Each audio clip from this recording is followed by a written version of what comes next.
Okay, so good morning again to everyone. Yesterday we are doing retirement of a partner. Probably we were cover we covered कति some illustration गरिसकेका थियौँ हामीले. 3 गर्दै थियौ sir. Oh, okay. So third illustration भयो हामीले कि त्यसमा बाँकी छ अझै पनि. सर यसमा छ नि हामीले त्यो पर्चेस गुडविललाई रिटर्न अफ गरेपछि जति अहिलेको गुडविलको भ्यालु दिइराख नि त्योबाट माइनस गरेर जति भ्यालु हुन्छ त्यसलाई स्याक्रिफाइसिङ रेसियोमा डिस्ट्रिब्युट गर्ने हैन. हैन यस्तो तपाईले के बुझ्नु पर्यो भने पहिलेको गुडविललाई हामीले राइट अफ गर्यौं पुरानो पार्टनरहरुमा जुन हिसाबले रेज भएको छ त्यही हिसाबले राइट अफ भयो है. अब आएर राइट अफ त जस्ट अकाउन्टिङ पोइन्ट अफ भ्यूले भएको छ नि, गुडविलको भ्यालु त छँदैछ हैन. त्यसैले पुरानो राइट अफ हुँदाखेरि सबै पार्टनरमा त्यसको इम्प्याक्ट गइसक्यो, जसमा जानु पर्थ्यो पास्टकै राइट अफको कारणले गर्दा जानु पर्थ्यो. पास्टमै राइट अफ भएको भए जसरी जान्थ्यो त्यसरी नै हामीले अहिले राइट अफ गरेर गर्दियौं. अब करेन्ट डेटमा गुडविल के छ, गुडविलको भ्यालु कति छ, त्यो भ्यालुमा त्यो गुडविल भनेको के हो, फ्युचरिस्टिक गेन न हो, फ्युचरमा हुने एडिसनल प्रोफिट न हो गुडविल. त्यो त एउटा पार्टनर छोडेर गइसकेपछि उसले त सेक्रिफाइस पुरै गर्छ. जे थियो जसले गर्दाखेरि उसले अलरेडी आफ्नो क्यापिटललाई बिगाड्नु परेको थिएन, गुडविल किनेको थियो, किनेको गुडविललाई राइट अफ नगरिकन, हैन गुडविल किनेको छ बुकमा छ त्यसको बेनिफिट र एडिसनल गुडविल जो बीचमा राइज भएको छ त्यसको बेनिफिट दुवै मिलाएर एउटा गुडविल बनेको छ. अहिले मानौ पहिला गुडविल थियो x रुपीज, अब एराइज भयो y जतिको गुडविल अझै एराइज भयो भने x + y भयो. सो x + y दुवै न फ्युचरमा गएर कुनै न कुनै फर्ममा एडिसनल प्रॉफिटको फर्ममा आउँछ. सो त्यो त छोड्ने पार्टनरले जानुभन्दा पहिला त्यसको हिस्सा लिन खोज्छ है. अब हिस्सा लिन खोज्छ भने पहिलादेखि नै गुडविल नभएको भए, बुक्समै नभएको भए त जति एराइज हुन्थ्यो त्यति मात्रै कन्सिडरेसनमा आउने थियो. तर पहिलादेखि नै गुडविल छ जसको लागि पुँजी पनि तिरेको छ, त्यसको राइट अफ पनि कहीँ न कहीँ बियर गरिसकेको छ सबै पार्टनरले भने अब त पुरै गुडविल, सम्पूर्ण गुडविल न फ्युचरको गेनको पोइन्ट अफ भ्यूले अहिले एडजस्ट गर्नु पर्यो.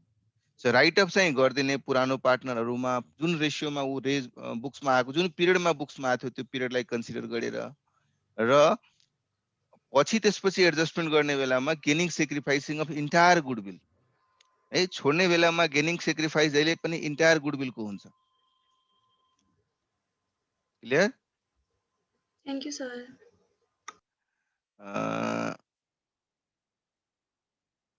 म यसो गर्छु रादर यसमा एउटा पेज ल्याउनु भन्दा राम्रो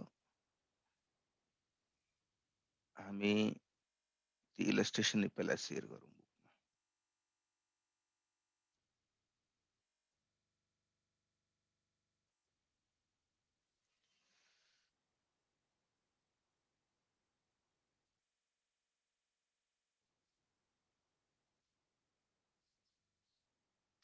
सो इलस्ट्रेसन 3 सँग सम्बन्धित कसैलाई केही डाउट त छैन नि? अब अगाडि बढ्दा हुन्छ?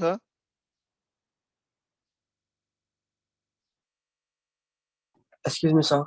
हजुर. त हिजोको क्लासको रेकर्डिङ कहिले हाल्दिनुहुन्छ? अहिले अपलोड गरिदिए है, एकछिनपछि हेर्न सक्नुहुन्छ. क्लास सकाएर हेर्नुस् न है. यस. र इलस्ट्रेसन 4 पढ्नु भयो होला? कसैलाई डाउट्स इलस्ट्रेसन 4 मा? KLMR partners sharing profit and losses in the ratio 5:3:2 due to illness. L wanted to retire from the firm on 31 March 2020 and admit his son N in his place. Hey, very interesting. एउटाको retirement र सँगसँगै अर्कोको admission भइरहेछ. Capital account of KLM 40/60 र 30 1,30,000, reserve 50,000, trade payables 20,000, टोटलमा 2 lakh. Goodwill 30,000, furniture 20,000, played receivable 50,000, inventory in trade 50,000, cash and bank balance अर्को 50,000, total balance sheet size 2 lakh. On retirement of L assets were revalued. Goodwill 50,000, जुन 30 थियो त्यसले 50 गर्ने भनिरहेछ. Furniture 10,000, inventory in trade 30,000, 50% of the amount due to L was paid off in cash and the balance was retained in the firm as capital of N.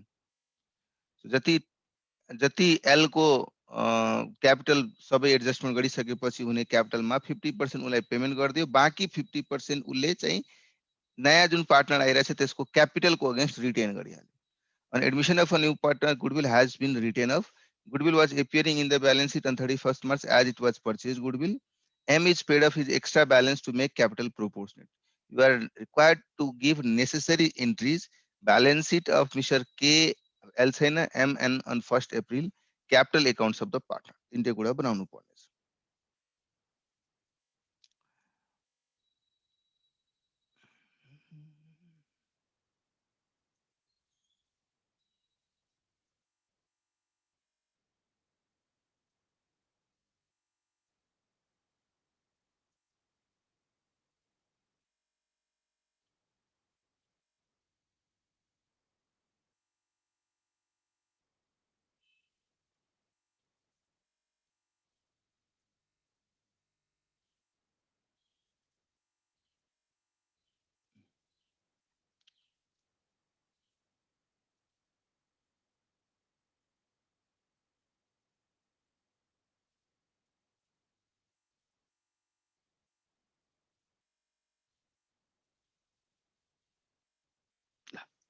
So let's start with journal entries.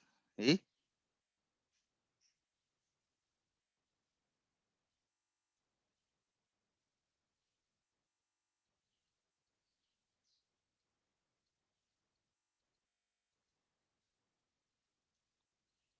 Number 1 सबभन्दा पहिले सुरुवातमा हेर्नुस् के reserve छ बुक्समा goodwill को गरौँला त्यसपछि reserve को कुरा गरौँला के छ बुक्समा कति छ 50,000 को रिजर्भ छ त्यो रिजर्भलाई ट्रान्सफर गरिदिनु पर्यो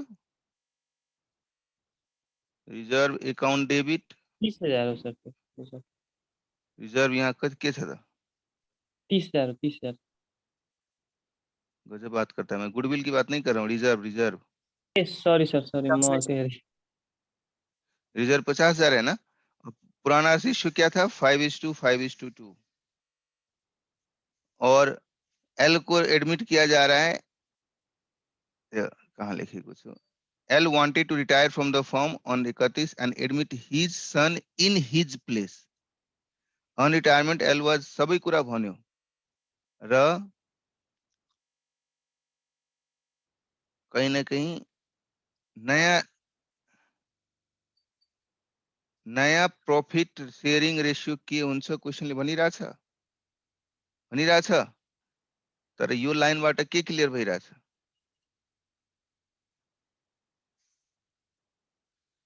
What is going to be the new profit sharing ratio? Can somebody tell me?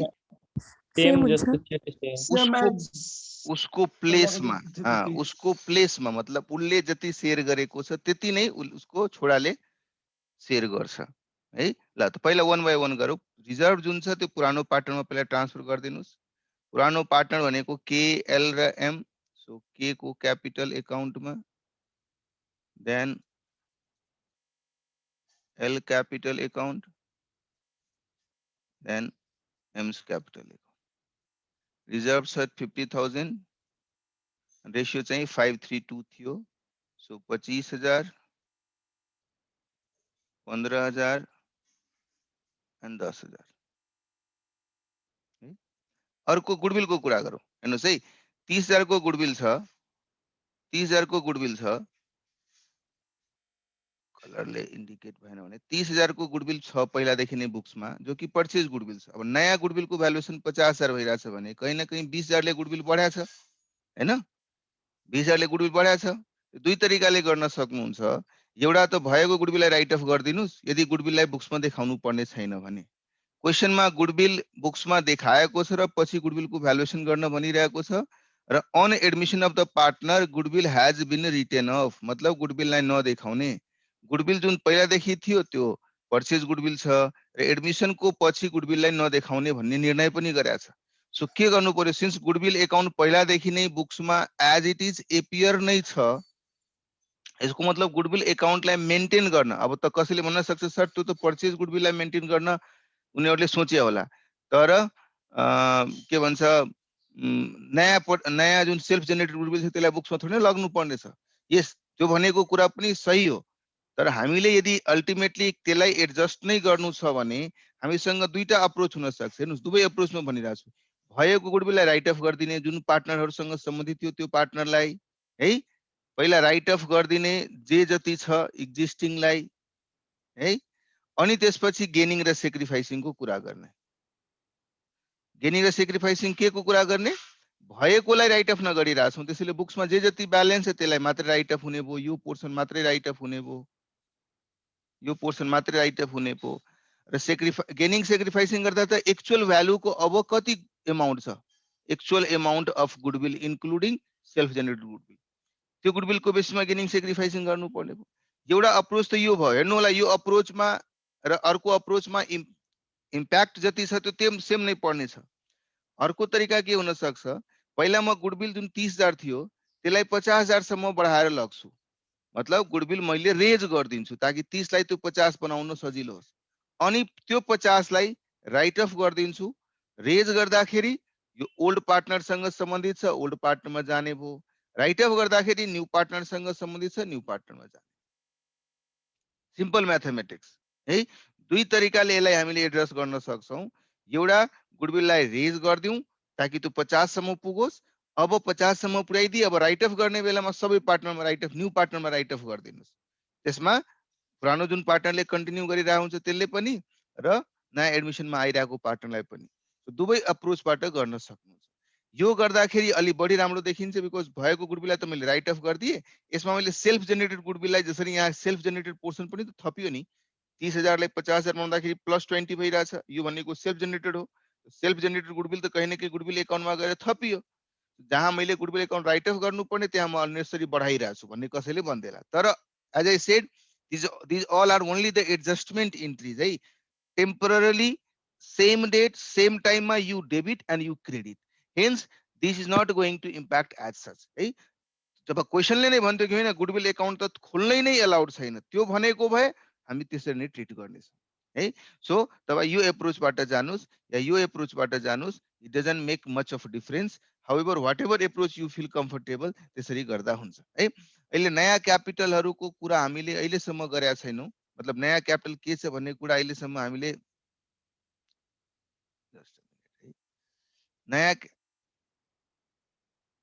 नयाँ क्यापिटलमा ट्रान्सफरहरू भएको छैन, त्यसैले गेनिङ सेक्रिफाइसिङ पनि गर्नुभयो भने त्यो पार्टनर जसलाई नयाँ बनाउन गइरहेको छौँ हामी, त्यो पार्टनर मात्रै एड भएर आउँछ र त्यससँग सम्बन्धित क्यापिटल त जबसम्म हामीले जो रिटायरिङ पार्टनरको क्यापिटलको ब्यालेन्स थाहा पाउँदैनौँ, त्यसको आधी उसलाई पेमेन्ट गर्ने र आधी उसको खातामा हालिदिने भन्ने कुरा छ, त्यो कुरा चाहिँ तब मात्रै हुन्छ जब पार्टनरको ब्यालेन्सेसहरू थाहा हुन्छ है।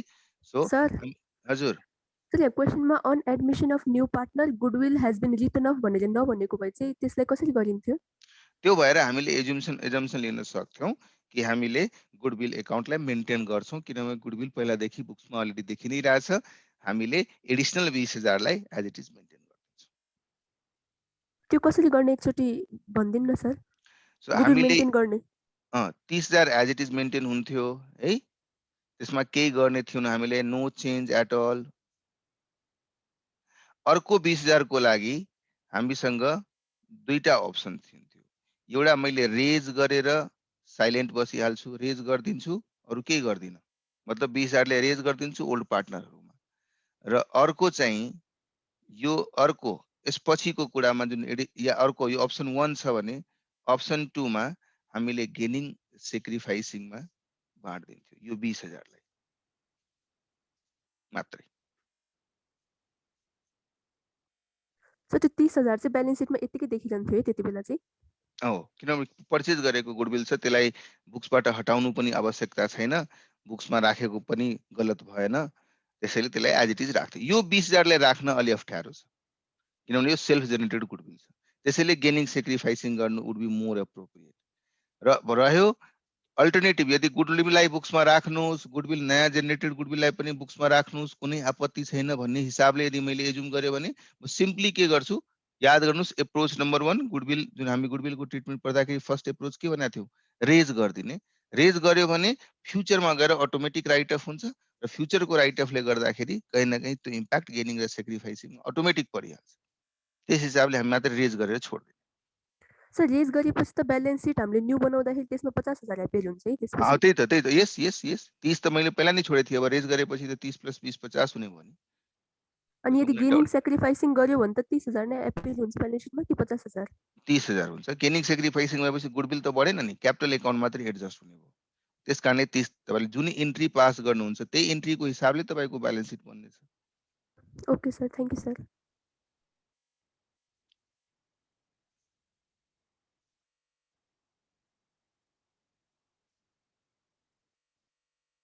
ल सो अब हामीले डिसाइड गर्नुपर्ने छ गुडविललाई के गर्ने त है। एउटा तरिका चुकी क्वेसनले नै भनेको छ गुडविल राइट अफ गर्दिनलाई, त्यो केसँग सम्बन्धित छ पहिला राइट अफ गरिदिउँ र त्यसपछि लास्टमा गएर हामीले गुडविलको एडजस्टमेन्ट गरिदिनु एनिङ द सेक्रिफाइसिङ। के एल क्यापिटल एकाउन्ट र एम क्यापिटल एकाउन्ट टु भएको गुडविल है।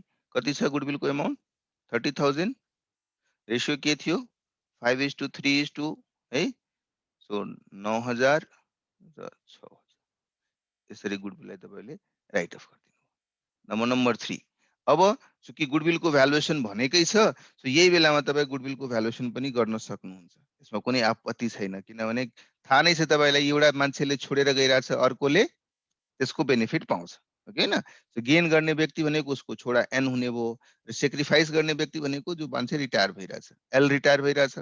र चुकी नयाँ प्रॉफिट शेयरिङ रेशियो भनेको छैन र ऊ आफ्नो ठाउँमा आफ्नो छोरा लिएर आइरहेछ भने एन को क्यापिटल एन ले गेन गर्ने भयो, एल ले सेक्रिफाइस गर्ने भयो। So you can simply do by gaining sacrificing. So gaining would be N. So N को capital account debit to L capital account.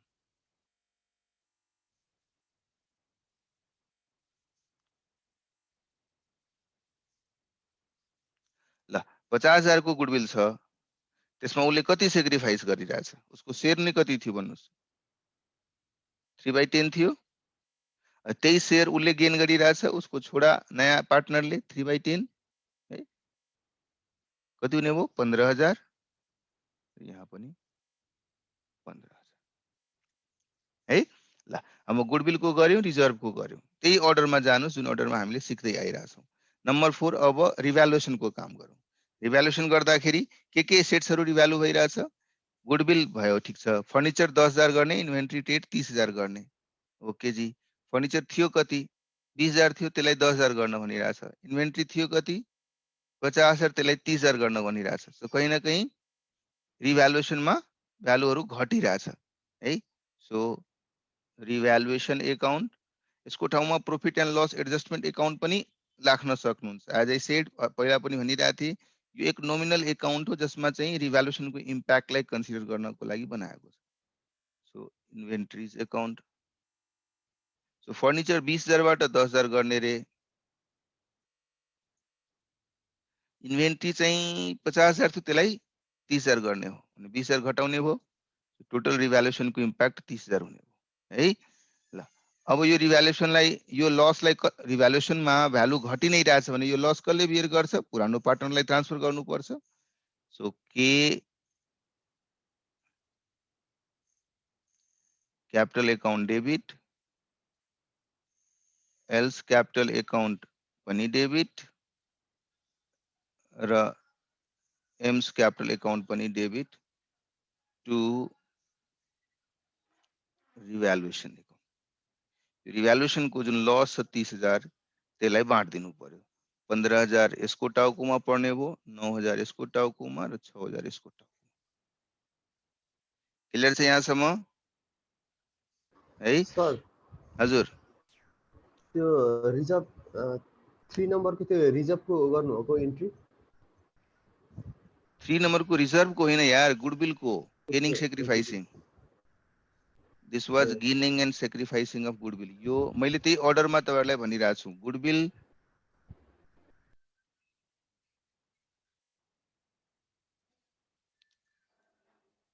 यो चाहिँ फर्स्टमा रिजर्भको एन्ट्री भयो, यो दुवै गुडविलसँग सम्बन्धित छ। त्यसपछि 3, 4 र 5 रिभ्यालुएसनसँग सम्बन्धित छ। ठीक छ। अब क्वेशनमा हेर्नुस्, अरु केही भन्नु भनेछ, मात्रै पुरानो पार्टनरको आधी हिस्सा दिइहाल्ने नयाँ पार्टनरलाई भनिरहेछ। पहिला थाहा हुनु पर्यो, अब त जति पनि रिभ्यालुएसन या रिटायरमेन्टको बेलामा गर्नुपर्ने सबै एडजस्टमेन्ट अहिले भइसक्यो। अब हेर्नु पर्यो कि एल को क्यापिटल कति रहेछ। सो एल पहिला 60,000 पहिलादेखि त हेर्नुहोस् बिना क्यापिटल एकाउन्ट बनाइकन पनि तपाईले रिलेट गर्न सक्नुहुन्छ भ्यालु कति आइरहेछ एमाउन्ट कति आइरहेछ भनेर।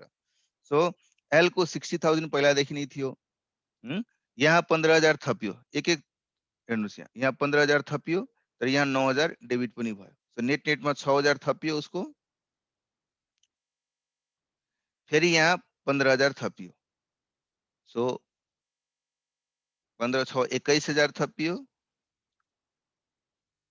21 बाट फेरि 9,000 गयो। सो नेट नेटमा कति भयो भन्नुस् त? 72,000। 12,000। 60 पहिलादेखि नै थियो, अब 12,000 थपिने भयो। 60 थियो र 12,000 अझै थपिने भयो 72,000। क्वेसनले के भनिरहेछ कि 50% उसलाई चाहिँ पेमेन्ट गरिदिने र ब्यालेन्स जुन छ नि त्यसलाई उसको छोडाको क्यापिटल एकाउन्टमा ट्रान्सफर गरिदिने। सो के गर्नुहुन्छ भन्नुस् कि एल को क्यापिटल एकाउन्ट अहिले ब्यालेन्स भयो सबै टोटल गरिसकेपछि 72,000। त्यसमध्ये क्याश हामीले पेमेन्ट गरिरहेछौँ, क्याश और बैंक एकाउन्टबाट हामीले 72 को आधी 36,000 पेमेन्ट गर्नु पर्यो र ब्यालेन्सलाई एन को क्यापिटल एकाउन्टमा ट्रान्सफर गरिदियो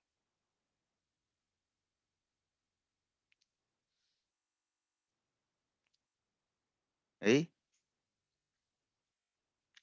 एन को क्यापिटल एकाउन्टमा ट्रान्सफर गरिदियो। ल यो भइसकेपछि अब के गर्नुपर्ने छ? अब लास्टमा भनेको कुरा भनेको हामीले योभन्दा पहिलेका क्वेसनहरुमा पनि गर्दै आएको कुरा के भनेको छ भन्नुस् त?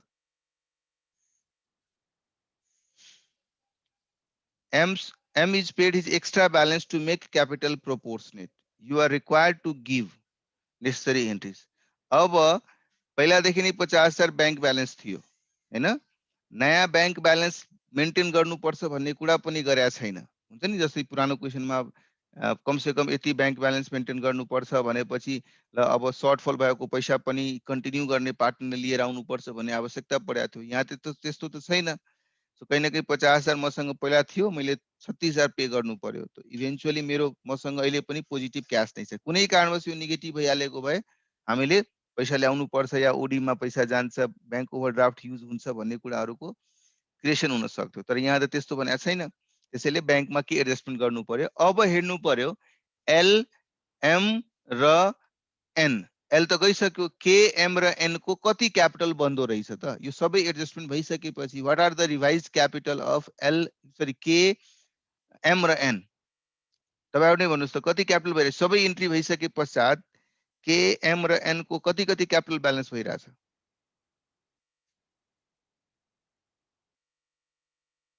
क्विकली भन्नुस् त। तपाईहरुले फटाफट क्याल्कुलेटर युज गर्नुस्। 40,000 कसैको क्यापिटल थियो, त्यसपछि इन्ट्री 40 मा 25 थपियो, 15 माइनस भयो, 50,000 हुन आयो, त्यसपछि रिभ्यालुएसनको बेलामा उसको फेरि 15,000 घट्यो। कति छ? एम को के को क्यापिटल कति बन्न आयो? 65,000। 35,000। एम को क्यापिटल? एम को 28। एम को 28 र एन को क्यापिटल कति भयो? 6। An an an 6,000। 6,000 मात्रै? 21 बाट 15 घटाइदिने हैन? 21 कहाँबाट 21? 21 कहाँ लेखेको थियो र? 36 लेखेको थियो कि 21 लेखेको थियो? 21 था। 36 बाट 15 जाने। 21,000। सो 36 बाट 36 बाट घटाउने हो नि त।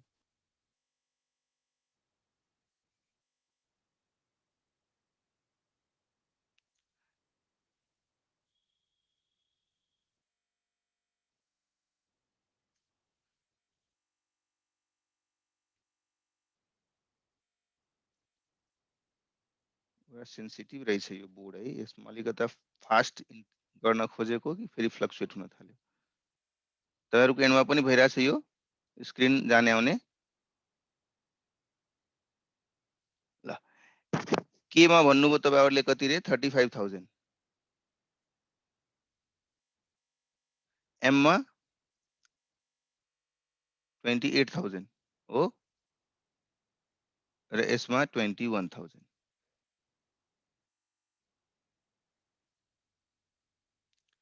के एम र एन को ब्यालेन्सेसहरु यही छ। कन्फर्म भइहाल्नुहोस्। एकजनाले फेरि 6000 भनिरहेको थियो, यही छ नि?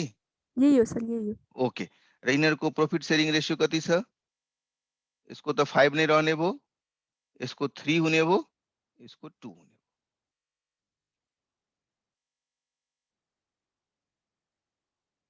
क्लियर छ? यही छ नि? यो बीच पछि एल को ठाउँमा एन आएको छ। स्टुडेन्टहरूले गल्ती के गरिदिन्छ, यही लेख्ने बेलामा यसलाई 5, 3 र 2 लेखिदिन्छ। 3 थियो एल को, जसको ठाउँमा एन आएको हुनाले एनले अब 3 पाउने भयो। अब सोच्नुहोस्, यो बेस हुँदाखेरि यो बेसमा जसले 2 पाउनु पर्ने छ, मतलब 2/10 पाउनु पर्ने छ, त्यसले 28000 त्यहाँ क्यापिटल मेन्टेन गरेको छ। जसले 3/10 पाउनु पर्ने छ, त्यसले 21000 मेन्टेन गरेको छ। जसले 5/10 पाउनु पर्ने, त्यसले 35000 मेन्टेन गरेको छ। सो यो सिचुएसनमा यदि हेर्ने हो भने प्रॉफिट शेयरिङको हिसाबले हिस्सा बाँड्दाखेरि कसले लगाएको क्यापिटल बढी छ एज कम्पेयर टु अदर्स, उसले पैसा लग्न पाउँछ। अब सोचेर हेर्नुहोस्, यदि म युनिटमा, मतलब पर युनिट शेयर है, युनिट शेयर 5 हुँदाखेरि 35000 छ भने 1 हुँदाखेरि यसको हिसाबले युनिट कति छ? 7000। मतलब 5 युनिट शेयर भनेपछि 5 हुँदाखेरि उसले 35 लगाएको छ भने पर युनिट शेयर कति हुन आयो? 7000। 28 को केसमा 2 को लागि यदि 28000 छ भने पर युनिट शेयर कति हुने भयो? 14000। 14000। र एन को कुरा गर्नुहुन्छ भने पर युनिट शेयर कति हुने भयो? 7000। 7000 हुने भयो। सो अब यसमा लोएस्ट युनिट शेयरकै, किनभने 14 को हिसाबले यदि म गर्छु भने एमले भन्ला म 14 को हिसाबले गरेको छु, त 2 को लागि मेरो 28 छ, तिमी 5 राख्छौ भने 5 को लागि तिमीले 70 ल्याउनु पर्छ। अर्को एनलाई भन्छ तिमीले 3 राख्छौ भने तिमीलाई 42000 ल्याउनु पर्छ। हाम्रो क्वेशनले के भनेको छ? एक्सेस वालाले लग्छ, ल्याउनु पर्ने कुरै छैन। सो एक्सेस वालालाई यदि दिनु छ र ल्याउनु पर्ने सम्भावना छैन भने सबभन्दा लोएस्ट को बेसिसमा, हुन त यहाँ के र एन दुवैको लोएस्ट छ, तर कुनै कारणवश के र एन मा कुनै एकजनाको लोएस्ट भएको भए त्यसको बेसिसमा सबैको क्यापिटल हामीले मेन्टेन गर्नु पर्थ्यो, र त्यो गर्दाखेरि जस जसको एक्सेस छ त्यसले पैसा लग्न सक्छ। So here both of this, यो पनि र यता यो पनि दुवै मिनिमम नै छ। कुनै एउटाको बेसिसमा हामीले गर्न सक्यौं। So taking N's capital as base, N को क्यापिटललाई बेस लियो भने 2B capital would be how much? यसको 21000, यसको भन्नुस् 14000 र यसको 35000। एन को क्यापिटललाई बेस बनाउने हो भने एन को क्यापिटल को बेसमा यदि 3 को लागि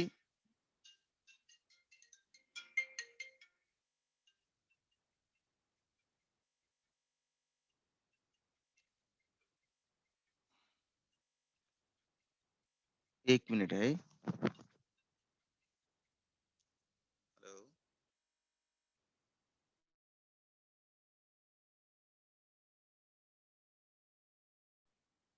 ओके। सो मैले भनिरहेको थिएँ on the basis of these figures है, हामीले थाहा पायौं एक्सेस कोसँग छ। जब लोएस्टलाई तपाईले समात्नुभयो भने लोएस्ट को बेसिसमा क्याल्कुलेट गर्नुहुन्छ भने एक्सेस मात्रै थाहा पाइन्छ। तर यदि इन केस क्वेशनले भन्यो कि एन एम को बेसिसमा सबैको क्यापिटल मेन्टेन गर्नुपर्ने छ भनिदिएको भए हामीले के गर्नु पर्थ्यो? यदि 2/10 को लागि 28000 कसैले ल्याइरहेछ भने अरूले कति ल्याउनु पर्छ भन्ने कुरा पनि हामीले क्याल्कुलेट गर्थ्यौं। त्यो बेसिसमा कसैको एक्सेस हुन सक्थ्यो, कसैको सर्टेज हुन सक्थ्यो। यदि क्वेशनले नै भनिदिन्छ कि कुनै एउटा पर्टिकुलर मान्छेको बेसिसमा बाट र त्यो मेन्टेन गर्नको लागि कसैले ल्याउनु पर्छ या कसैको एक्सेस छ भने एडजस्ट गर्देऊ, दिने पनि गर्देऊ, लिने पनि गर्देऊ, त्यो भनेको भए हामीले क्वेशनले भने अनुसारको काम गर्थ्यौं। यदि क्वेसनले सिधा भन्छ कि क्यापिटल प्रोपोर्सनेट गर्नु छ र एक्सेस लग्न सक्नेलाई एक्सेस दिइहाल्नु छ र त्यसको लागि जहिले पनि हामीले लोएस्ट मान्छेको बेस लिनुपर्छ। लोएस्ट यहाँ कुनै कारणवश दुवैजना लोएस्ट छ, के पनि 7000 युनिट पर युनिट सेयरमा छ भने एन पनि पर युनिट सेयरमा 7000 छ भने दुवै लोएस्ट भएको हुनाले कुनैको बेसिस लिएर गर्दा भयो। सो यहाँ 21000 एक्चुअल क्यापिटल आइरहेछ है, एक्चुअल अमाउन्ट हेर्ने हो भने 21000 आइरहेछ, हुनुपर्ने पनि 21000, त यसले त के लग्न पाएन नि। यसले चाहिँ हुनुपर्ने 14000 छ 28000, त्यसले कति लग्न पायो? 14000 एक्सेस लग्न पायो, यसले पनि के लग्न पाएन। त्यही यो क्वेसनले भनिरहेछ एक्सेस छ भने उसलाई दिइहाल। अब क्वेसन आउँछ मसँग के 14000 एभाइलेबल क्याश छ कि छैन? मसँग भएको क्याश पनि त हुनु पर्यो नि 14000। बैंक ब्यालेन्स कति थियो हामीसँग? 36 I think. हैन, 50,000 50 मा 50000 थियो। रुपैयाँ दिइसक्यो हो। अब बाँकी कति छ? 14 नै दिनुपर्ने छ, 14 नै ब्यालेन्स छ। ठ्याक्कै क्वेसन त्यही अनुसार मिलाएर दिएको छ। सो 14000 अहिले हामी के गर्न सक्छौं? कसलाई? एमलाई पे गर्न सक्छौं। अर्को एउटा एन्ट्री पास गर्नु, entry number 6। Entry number 6 if the amount यदि अमाउन्ट बढी हुन्थ्यो भने पे गर्नुपर्ने। बढी यदि बन्थ्यो भने पहिला हामीले त्यो मेन्टेन गर्नको लागि फेरि क्याश लिएर आउँथ्यौं र त्यो क्याश ल्याउने क्रम के गर्नु पर्थ्यो? कुनै एउटाको बेसमा हामीले क्याल्कुलेट त्यो फेरि एउटा इक्वेसन बनाएर कि कति ल्याउने व्यक्तिमा फेरि तीनटै जनाले कन्ट्रिब्युट गर्ने अनि त्यसपछि एक्सेस बनाउने, त्यो एउटा इक्वेसनली अप्रोच बनाएर त्यसपछि हामीले क्याल्कुलेट गर्थ्यौं कि एक्ज्याक्टली कति ल्याउनु पर्छ र कति ल्याउ र कसले ल्याउनु पर्छ। त्यो इक्वेसनको बेसिसमा भइहाल्थ्यो, टेन्सन नलिनुस्। अहिले त्यस्ता कुनै क्वेसन आयो भने हामीले गरौँ है। सो हामीले अब के एन्ट्री पास गर्नु पर्यो? एन्ट्री नम्बर 7 छ कि 6 छ? 6 नम्बर एन्ट्री, पैसा लग्नु पर्ने एन्ट्री गरिदिनुस्। कसले लगिरहेछ पैसा?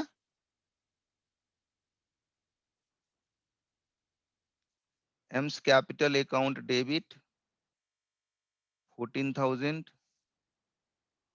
to cash and bank account 14,000। Clear छ? यो यति भइसकेपछि तपाई नयाँ ब्यालेन्स सिट र पार्टनर्सको क्यापिटल अकाउन्ट त बनाउन सक्नुहुन्छ नि, कि त्यो पनि बनाइदिनु पर्यो मैले? सकिन्छ सर। अरु कोही साथीहरु भन्नुस् त, सकिन्छ नि? यही सकिन्छ। एडजस्टमेन्ट त क्यापिटल अकाउन्टमा गर्नु पर्ने छ। कलमनार क्यापिटल अकाउन्टमा 4 वटा कलम बनाउनुस्, के एल एम र एउटा एन पनि राख्नुस् है। मात्र यो क्वेसनमा गल्ती गर्ने एउटा सानो जुन क्लरिकल एरर भन्नु या इग्नोरेन्सले गर्दा एरर हुने भने जुन रिवाइज शेयर हामी लेख्ने गर्छौं नि, त्यो अब 523 हुने भयो है। इन्स्टेड अफ 532 एल हुँदाखेरि 3 थियो, एल ले नै आफ्नो शेयर उता दिएको हुनाले it is going to be 523 है। ल सर त्यो profit and loss adjustment account हैन अनि रिभ्यालुएसनमा केही फरक छ? छैन सर, केही फरक छैन। दुवै Okay, नोमिनल sir. अकाउन्ट हो, दुवै नोमिनल अकाउन्ट हो, एउटै पर्पसको लागि बनाउने अकाउन्ट हो, त्यसैले केही फरक छैन, केही फरक छैन है। हुन त बुक्समा तपाई हेरिरहनु भएको छ, यहाँ कहीं न कहीं थाहा भइहाल्छ तपाईलाई कति पैसा लाग्नु पर्ने। ल illustration number 5। Okay sir. Illustration number 5 हो जाएगा? पढ़े होंगे ना घर पे? नहीं पढ़े आप लोग? इन्वेस्टमेन्ट को भन्दिनु न सर। इन्वेस्टमेंट को Dowell and Company is a partnership firm with partners Mr. A, B, and C, sharing profit and losses in the ratio of 10:6:4, which is eventually 5329. The balance sheet of the firm as at 31st March 2020 is as under. ABC को capital total 130. Reserve on appropriated profit, of course. Reserve मा normally हामीले त्यस्तै profitहरूलाई unappropriated गरेर राख्छौं. However, specific nature को लागि पनि reserve बनाएको हुन्छ. जस्तै एउटा थियो नि, योभन्दा पहिलेको क्वेसनमा वर्कमेन कम्पेन्सेसन फन्ड बनाएको थियो। यसको मतलब त्यो भोलिको दिनमा आउने ल्याबिलिटीको लागि बनाएको थियो। Long term debt, bank overdraft, trade payables, यतातिर land building, plant machinery, furniture, investment, inventories, trade receivables सबै छ। It was mutually agreed that mister B will retire from partnership and in his place Mr. D will be admitted as a partner with effect from 1st April 2020. For this purpose the following adjustments are to be made. Goodwill पहिला बुक्समा केही छैन. Goodwill is to be valued at 1 lakh, but the same will not appear as an asset in the books of reconstituted firm. बढ़िया बात है, तो gaining sacrificing करना है, इससे अच्छा क्या होगा। Building plant and are to be depreciated by 5 and 20% respectively. Investments are to be taken over by the retiring partner at 15,000. अब इसमें पहला इन्वेस्टमेन्ट कति छ 12,000 को छ, त्यसको मतलब 15,000 मा लग छ भने पहिला त 3,000 तपाईं बढाइदिनुस्, बढ्छ नि 3,000 को भ्यालुएसन। त पहिला रिभ्यालु गर्ने बेलामा 3,000 बढाइदिने, 15 मा ल्याउने, त्यही इन्भेस्टमेन्ट फेरि के गर्दिने, क्याश नदिएर रिटायरिङ पार्टनरलाई डेबिट गरिदिने। अब इन्भेस्टमेन्ट कुनै पार्टनरले लग्यो भने के एन्ट्री गर्नुहुन्छ, क्याश लग्दाखेरि पार्टनरलाई डेबिट टु क्याश गर्नुहुन्छ भने, इन्भेस्टमेन्ट लग्यो भने के एन्ट्री गर्नुहुन्छ, रिटायरिङ पार्टनर डेबिट टु जसले लगिरहेछ त्यो partner debit to investment account है। सो पहिला 12 लाई 15 गर्नको लागि रिभ्यालुएसनको थ्रु पहिला 15 गर्नुस्, 3 बढाइदिनुस् ताकि रिभ्यालुएसनमा प्रोफिटमा त्यो 3,000 को इम्प्याक्ट गइहालोस्। र अब 12,000 को तपाईको जुन इन्भेस्टमेन्ट छ त्यो बुक्समा अब कतिको हुन थाल्यो, 15 को हुन थाल्यो। अब 15 लाई तपाई दिइहाल्नुस् पुरानो पार्टनरलाई, जसले छोडेर गइरहेछ त्यो पार्टनरलाई। सर त्यो अनएप्रोप्रिएटेड प्रॉफिट भनेको हैन, त्यसमा खासमा कुनै चेन्ज हुन्छ कि के हुँदैन? हुँदैन। रिजर्भ्स भनेकै त्यही हो नि यार, हामीले प्रॉफिटलाई एप्रोप्रिएट गरेर पार्टनरहरुको क्यापिटलमा ट्रान्सफर गरिदियो भने त्यो क्यापिटल भित्र गएर बसिहाल्छ। र यदि पीएल एकाउन्टको ब्यालेन्सलाई हामीले ट्रान्सफर नगरेर रिजर्भमा हाल्दियो भने त्यो के भयो, अनएप्रोप्रिएटेड और रिटेन्ड प्रॉफिट छ, जसलाई भोलिको दिनमा लस भएको बेलामा युज गर्न सकिन्छ। लस नभएको बेलामा यस्तै कुनै रिकन्स्टिट्युसनहरु हुन थाल्यो भने त्यो अमाउन्टलाई फेरि पार्टनरकै पैसा हो, पार्टनरको एकाउन्टमा ट्रान्सफर गरिन्छ। ठीक है जी। Provision 20% is to made on trade receivables to cover doubtful debts, वो भी कर लेंगे, एक प्रोविजन बना लेंगे। पहले कुछ नहीं बना हुआ है प्रोविजन फॉर डाउटफुल डेट्स, अब बना देंगे उसको। In the reconstitution form, the total capital will be 2 lakh, which will be contributed by A, C and D in their new profit sharing ratio 2:2:1. Very good. वहाँ पाथी को मा यो भन्दा पहिलेको क्वेशनमा उसको प्लेसमा ल्यायो र प्रॉफिट शेयरिङ रेशियोको बारेमा केही भने नभने कहीं सेम जुन जसले सेक्रिफाइस गर्यो त्यही आफ्नो ठाउँमा अर्कोलाई राख्दै भयो। त्यहाँ त लजिकल सेन्स पनि बन्थ्यो, किनभने त्यहाँ आफ्नो छोरालाई ल्याइरहेको थियो भने उसले जति शेयर आफ्नो थियो त्यही शेयर उसले आफ्नो छोरालाई दियो होला, हस्तान्तरण गर्यो होला। तर यहाँ चाहिँ नयाँ पर्सन आएपछि हुन सक्छ फेरि सबै पार्टनरले मिलेर नयाँ तरिकाले प्रॉफिट शेयरिङ रेशियो डिसाइड गर्यो होला। पहिला एबीसी हुँदाखेरि 5:3:2 थियो या 10:6:4 थियो। अब ए र सी र डी हुँदाखेरि बीचबाट बी गायब भइरहेछ, नयाँ रेशियो इज 2:2:1। अबको क्याल्कुलेसनमा हामीले एक्ज्याक्टली वर्किङ नोट गरेर गेनिङ र सेक्रिफाइसिङ निकाल्ने, जुन हामीले गरेकै छौँ। योभन्दा पहिला पनि हामीले सिकेका थियौँ। सानो वर्किङ गर्ने, कसले गेन गरिरहेछ, कसले सेक्रिफाइस गरिरहेछ, माथि दिएका एडजस्टमेन्टहरु त्यही अनुसार गर्ने छ। त्यो गर्न सक्नुहुन्छ नि। The surplus fund if any will be used for repaying bank overdraft. The amount due to retiring partner shall be transfer to his loan account है। अब डी यदि आइरहेछ भने डी आउँदाखेरि 2 लाख भनिरहेछ, 2 लाख रुपैयाँ मिनिमम मेन्टेन गर्नु छ। 2 लाख मेन्टेन गर्नको लागि 2:2:1 को हिसाबले कहीं न कहीं एकजनाको 80,000, अर्कोको 80,000, अर्कोको 40,000 हुनुपर्छ। गेनिङ सेक्रिफाइसिङ एडजस्टमेन्ट सब भइसके पश्चात यति ब्यालेन्स मेन्टेन गर्नुपर्छ। सो हामी के गर्छौं, क्यापिटल एकाउन्टमा सिधा बाई ब्यालेन्स टु ब्यालेन्स सीडीमा 80-80-40 लेख्दियौं। अनि त्यसपछि हेरौं कसले लग्नु पर्नेछ, कसले ल्याउनु पर्नेछ। बिकज नयाँ पार्टनरले कति ल्याइरहेछ त्यो पनि भनेको छैन। कहीं न कहीं यही उसको क्लोजिङ ब्यालेन्सको कारणले थाहा पाइहाल्छ हामीले उसले कति पैसा ल्याउनु पर्नेछ। यही क्वेशनमा तपाईं पार्टनरको क्यापिटल एकाउन्ट हेर्नुस्, हुन त्यसले छुट्याएर ए बी सी डी गरेर दिएको छ। एउटै कलमनार बनाएको भए एकदम सजिलो हुन्थ्यो है। यहाँ हेर्नुस्, पहिला चाहिँ रिजर्भ ट्रान्सफर भयो अनि उसको 80,000 क्लोजिङ ब्यालेन्स हुनुपर्ने, रिभ्यालुएसनको इम्प्याक्ट डेबिट भइसकेपछि पनि हेर्दाखेरि के देखियो, उसले 10,400 ल्याउनु पर्छ। अनि मात्रै उसको ए को चाहिँ क्यापिटल 80,000 मा जान्छ। त्यस्तै बी ले पनि 30,000 ल्याउनु पर्छ, बी ले चाहिँ लग्नु पर्छ। चलो सके बी ले के गर्नु पर्दैन, बी को केसमा चाहिँ रिटायरिङ नै भइरहेछ, उसको जे ब्यालेन्स छ त्यसलाई लोनमा ट्रान्सफर गरिदिने। सो बी चुकी रिटायरिङ पार्टनर छ भने उसको जे ब्यालेन्स या त मैले पे गर्नु पर्थ्यो, क्वेशनले नै भनेको उसलाई पेमेन्ट नगर्नुस्, उसलाई लोनमा ट्रान्सफर गरिदिनु। सेन्स हेर्नुस् ब्यालेन्सलाई लोनमा ट्रान्सफर गरेको छ। सी को कुरा गर्दाखेरि सी को पनि 80,000 क्यापिटल मेन्टेन गर्नुपर्छ है।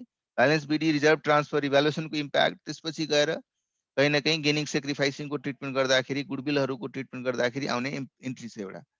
त्यस पश्चात 80,000 मेन्टेन गर्नु पर्यो। 80 मेन्टेन गर्नको लागि कसले कति पैसा लिएर आउनु पर्छ त्यसको ब्यालेन्सिङ फिगर पैसा लिएर आएको थाहा पाउँछ। तपाई यतिकै जर्नल इन्ट्रीहरूको थ्रु सबै इन्ट्री 1 to 1 गर्दै जानुस्, इन्ट्रीहरूबाट पनि थाहा पाउन सक्नुहुन्छ यो कुरा। सर हेर्नुस्। एउटैमा बनाउँदा हुन्छ सर त्यो पार्टनर्स हाँ हाँ अकाउन्ट हाँ, एउटैमा बिल्कुल बनाउँदा? बिल्कुल बिल्कुल बिल्कुल बिल्कुल। कोई है जिसको बनाने में दिक्कत हो रहा है बताओ, तो मैं अभी बनाता हूँ। नहीं तो होइन ये सर, होइन ये क्वेश्चन में कोई जान नहीं है, मुझे होइन लगता सर, है आप त्यस्तै लोग सोधेको त्यस्तै सोधेको एउटैमा बनाउँदा हुन्छ नि? हुन्छ हुन्छ हुन्छ बनाउन सक्नुहुन्छ नि, एक स्वरमा भन्नुहोस्। बनाउन कसैलाई यदि सकिन्न भने मात्रै तपाईँ भन्नुहोस्, च्याट गर्नुहोस् बरु प्राइभेटली, भन्न गाह्रो लागिरहेछ भने।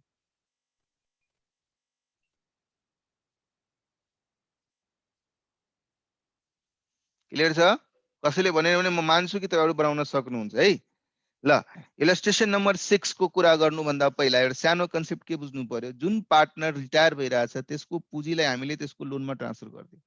अब उसलाई भन्छु तिमी 10 साल के बाद ले लेना पैसा, तो मानेगा वो? तो आज के डेट में जिस समय रिटायर हो रहा है उस समय उसको उतना पैसा मिलना चाहिए। अगर आप उतना पैसा नहीं दे रहे हैं तो उसको तो विथ इंटरेस्ट देना पड़ेगा ना। अब तो वो पार्टनर भी नहीं रहा ना, अब तो नॉर्मल लोन दिया है आपको। पार्टनर रहता तो पार्टनर के लोन की बात उठता, उस समय हम लोग देखते पार्टनर ने लोन दिया। ये तो पार्टनर नहीं है, एक्स पार्टनर है। अभी तो वो सही में देखा जाता है एक लेंडर के कैपेसिटी में तुम्हारे बैलेंस शीट के बुक्स में। और उसको अगर टाइम से पैसे नहीं दोगे, ठीक है 1 महीना 2 महीने हो सकता है एग्री किया जाए, देखो भाई तुम अचानक रिटायरमेंट की बात कर रहे हो, अभी तक फंड में फॉर्म में अभी तक उतना पैसा है नहीं जो तुमको अभी के अभी पेमेंट कर दिया जाए, तो कुछ दिन वेट करो, उस दिन के बाद पेमेंट लेना। अब कुछ दिन हो सकता है नॉमिनल पीरियड, एक नॉर्मल कोर्स में होने वाला पीरियड उतना तक है, तब तो ठीक है वो मान लेगा। लेकिन उससे ज्यादा लंबा पीरियड हो गया तो वो भी तो नहीं मानेगा ना, वो बोलेगा नहीं हमको तो ब्याज के सहित चाहिए। अब मानो अगर पार्टनरशिप फर्म कोई भी अपने बिजनेस के रिक्वायरमेंट के लिए बैंक से लोन लेता तो बैंक को ब्याज नहीं देता, तो बैंक के जगह पे यहाँ पे पुराने पार्टनर जो कि आज के डेट में पार्टनर नहीं है, एक थर्ड पार्टी है, उससे लोन लिया हुआ है, उस लोन पे ब्याज देगा। ब्याज देगा तो फर्म का वो एक्सपेंस माना जाएगा। ये पीएल एप्रोप्रिएशन के थ्रू उसको इंटरेस्ट देना होगा या नॉर्मल पीएल अकाउंट के थ्रू इंटरेस्ट देना पड़ेगा, बताओ। बैंक से लोन लेता तो बैंक को जो इंटरेस्ट दिया जाता है will that be part of PL appropriation account और will it be part of PL account as a charge? PL account charge account त्यसलाई चार्ज के रूपमा मान्नु पर्यो नि।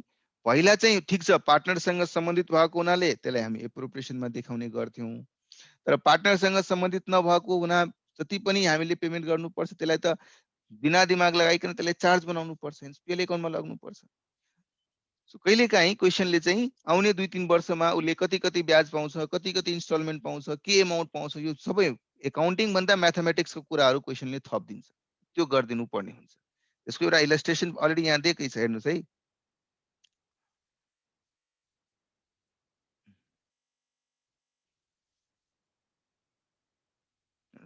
Strictly speaking, paying a partner's loan is only a matter of arising finance. त्यही भने बैंकको बाट लोन लिए जस्तै भयो। However, sometimes it is stated that loan is to be paid off in so many equal installment and the balance is to carry interest.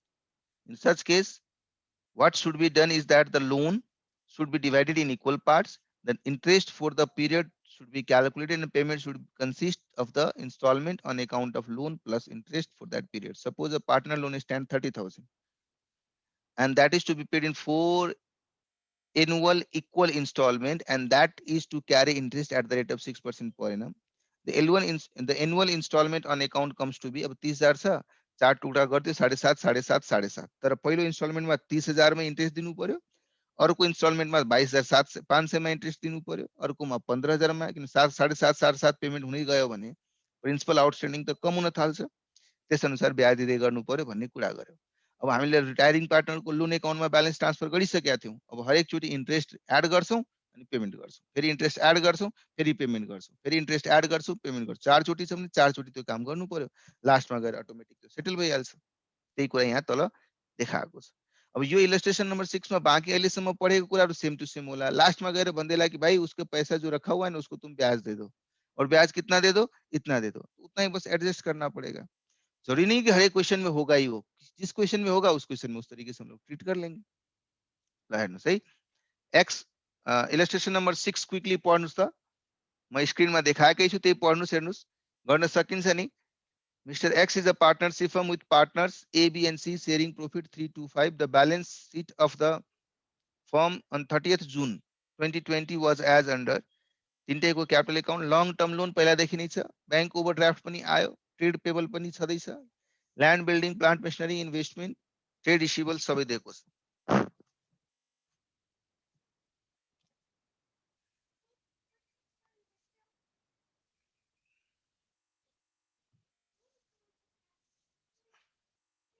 It was mutually agreed that B will retire from partnership and in his place D would be admitted as a partner with effect from 1st July. For this purpose, the following adjustments are to be made. Goodwill of the firm is to be valued 2 lakh due to firm's locational advantage, but the same will not appear as an asset in the books of the reconstituted firm. यो भन्नुको मतलब gaining sacrificing, यो line नबनेको भए पनि यदि हाम्रो विवेकमा छोडिदिएको भए पनि हामीले क्या गर्दै हम लोग गेनिङ सेक्रिफाइसिङ गर्दै। Building and plants many are to valued at 90%, 85%, दुवैको भ्यालु घटाउन भनिरहेछ। इन्भेस्टमेन्टलाई taken over by the retiring पार्टनरलाई 25,000, त्यही कुरा 22लाई 25 गरेर पहिला भ्यालु गर्ने, त्यसपछि 25 चाहिँ रिटायरिङ पार्टनरलाई दिइहाल्ने। Trade receivables are considered good up to 90% only. अब यसको मतलब 1,39,000 मा 90% मात्रै गुड छ, बाँकी 10% डाउटफुल छ, त्यसलाई त हामीले ब्याड मान्ने भनेर भनिरहेछ। Balance to be considered bad. In the reconstituted form, the total capital will be 3 lakh, which is to be contributed by A, B, and C in their new profit sharing ratio, which is 3:4:3. The amount due to retiring partner shall be transferred to his loan account. बस यतिकै भनेर छोडिदिएको छ। यो त simple छ। यसैमा loan account दियो र आउने 2 वर्षको लागि लोनको एकाउन्ट बनाइदेऊ, जबकि उसले इन्ट्रेस्ट पाउँछ, उसले इन्ट्रेस्ट सँगसँगै जुन प्रिन्सिपल छ त्यसलाई मिलाएर उसले चाहिँ यसरी रिपेमेन्ट पाउँछ भनेर भनेको भए त्यो गरिदिन्थ्यो एक्स्ट्रा। है गर्न सकिन्छ यो क्वेशन पनि। पुरानो क्वेशन र क्वेशनमा मलाई लाग्छ खासै केही फरक छैन, सबै सेम टु सेम छ, हुबहु।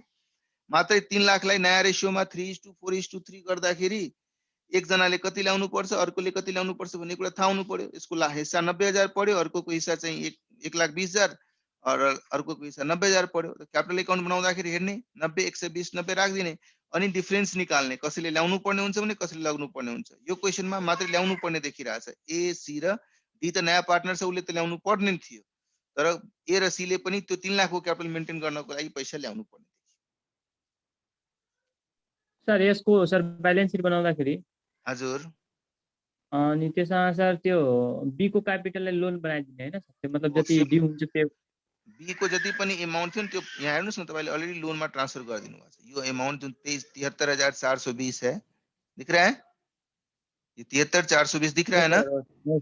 इस अमाउंट को सीधा सीधा हम क्या करेंगे, लोन अकाउंट में ट्रांसफर करेंगे। वो तो अभी जस्ट किए थे ना। पार्टनरशिप के केस में बैलेंस शीट बनाउँदाखेरि जहिले पनि बैलेंस शीट बनाउँदाखेरि हामी बैलेंस शीटमा एकछिन है, मैले नयाँ शेयर गरिदिउँ बोर्ड।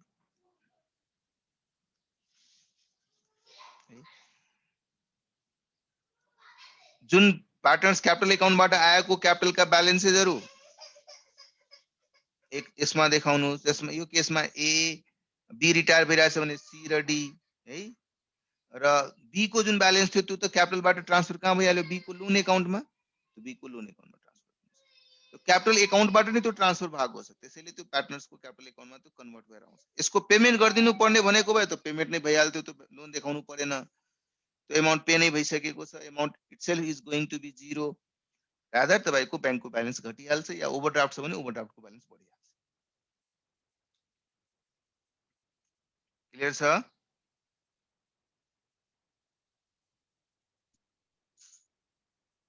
क्लियर है भाई? क्लियर है सर। क्लियर है, भेरी गुड। ल अब एउटा नयाँ कन्सेप्ट छ जो कि बेसिकली डेथ को केसमा पनि एप्लाई होला, रिटायरिङ को पार्टनमा रिटायरमेन्ट को बेलामा पनि एप्लाई होगा, इभन एडमिशन को बेलामा पनि एप्लाई हुन सक्छ है। अब के हुन्छ, नर्मली लाइफ इन्स्योरेन्स भन्ने कुरा हामीले पहिला पनि डिस्कस गरेकै थियौं।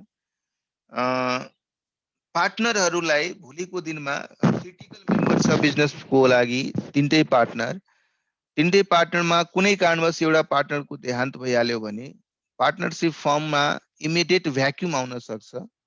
सो त्यो भ्याक्युम नआओस् भनेर फर्मले नै आफ्नो खर्च गरेर पार्टनरहरूको नाममा लाइफ पोलिसी लिएको हुन्छ। र पार्टनरहरूमा लिएको पोलिसी भनेको जस्ट ट्रिगर इभेन्ट हो पार्टनरको डेथ या पार्टनर कुनै कारणवश फर्ममा रहेन भने, that is the trigger event. तर त्यसको प्रिमियम कसले तिरिरहेको हुन्छ, फर्मले तिरिरहेको हुन्छ। त्यो ट्रिगर इभेन्ट म्याच्युरिटीमा आयो भने त्यो बेलामा त्यो पैसा पनि कसले पाउँछ, इन्स्योरेन्स कम्पनीबाट, फर्मले नै पाउँछ। मात्रै जसरी इयर मार्क गरिदिन्छ। नर्मल लाइफ इन्सुरेन्सको केसमा पनि हेर्नुहुन्छ भने लाइफ इन्सुरेन्स जुन हामी गर्छौँ त्यो मान्छेको लागि गर्दैनौँ, मान्छेमा निर्भर हुने व्यक्तिको लागि गर्छौँ है। त्यसले गर्दाखेरि ट्रिगर इभेन्ट मात्रै त्यो मान्छेको डेथ रहन्छ।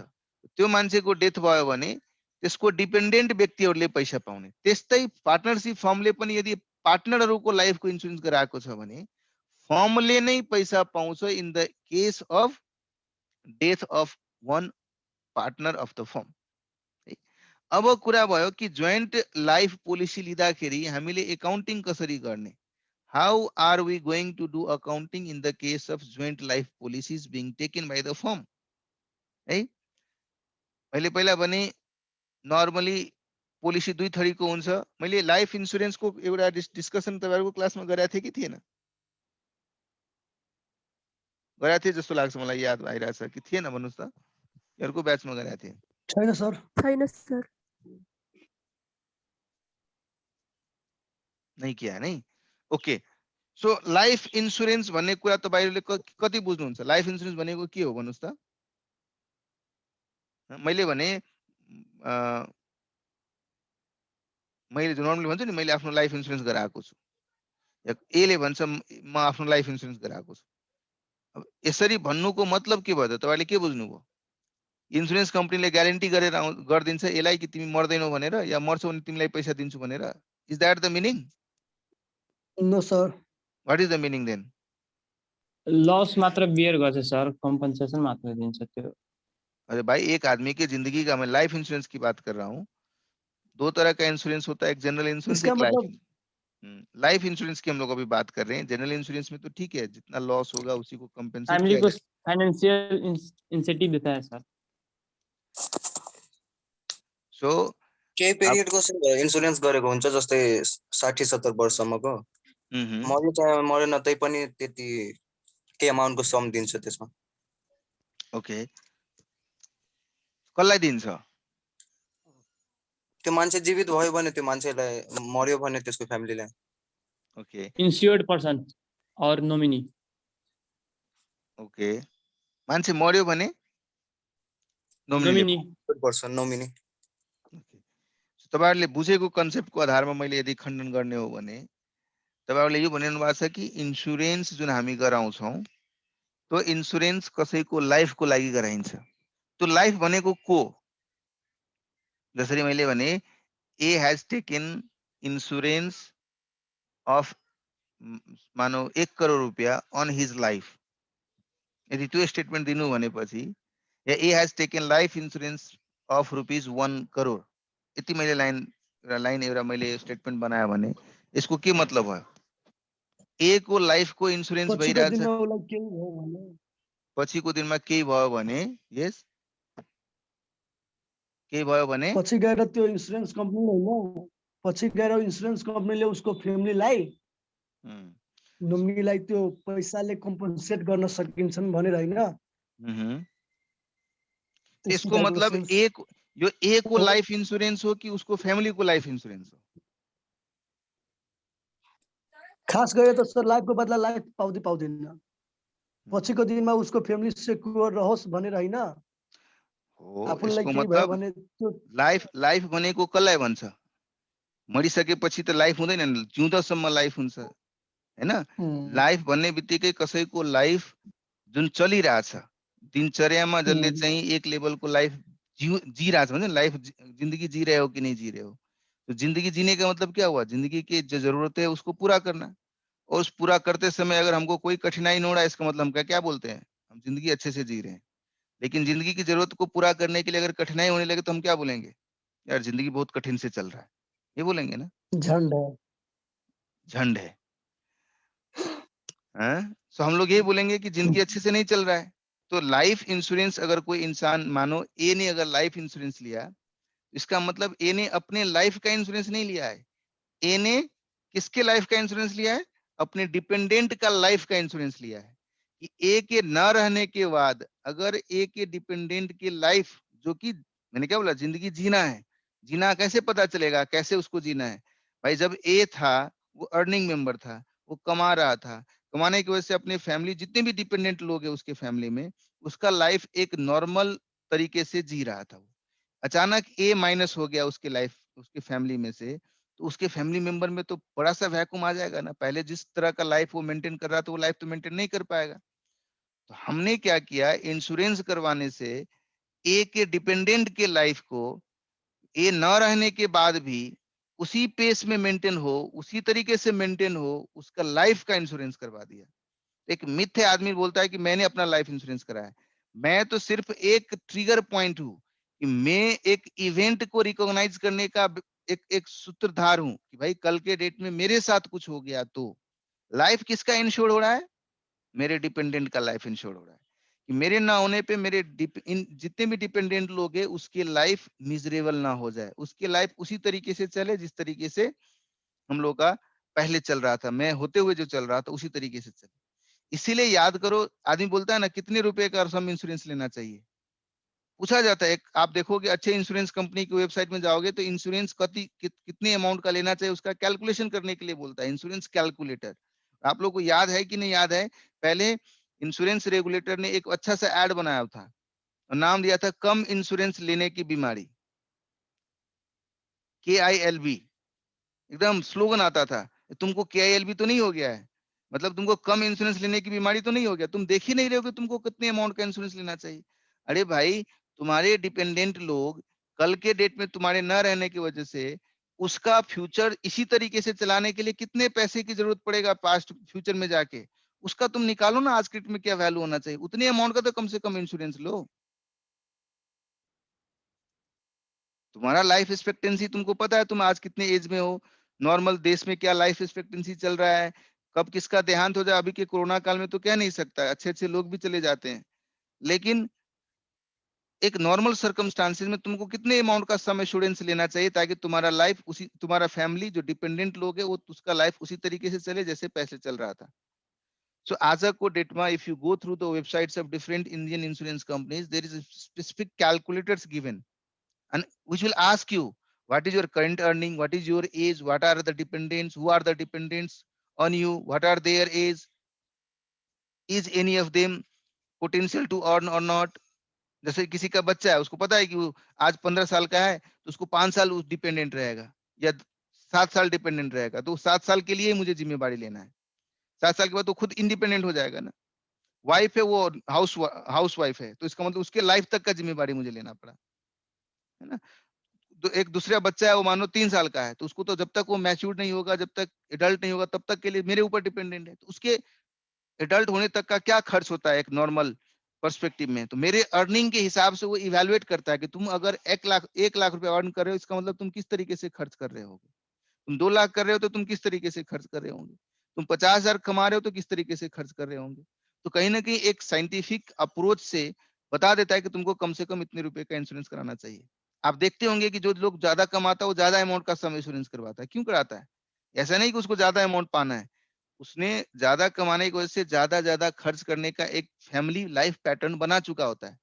तो उसको कल के डेट में उसी लाइफ पैटर्न को अपने डिपेंडेंट लोगों का मेंटेन करने के लिए अगर कंपनसेशन ज्यादा नहीं आया तो फिर वो ज्यादा अमाउंट से वो वही लाइफ तो मेंटेन नहीं कर पाएगा अगर उतना अमाउंट नहीं आया तो।